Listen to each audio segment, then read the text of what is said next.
Hello everyone, here's Joanna from Setting Paper, and today let me show you our testing video of thermal paper roll.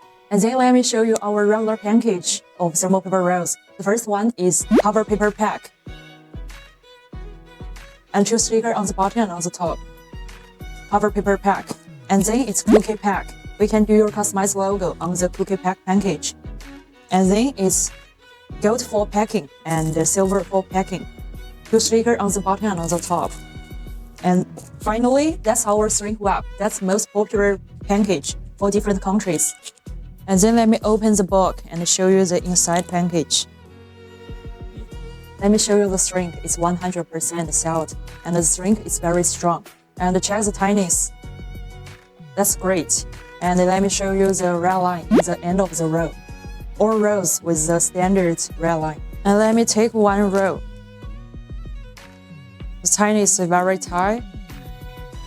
Let me measure the diameter for you. 4 diameter.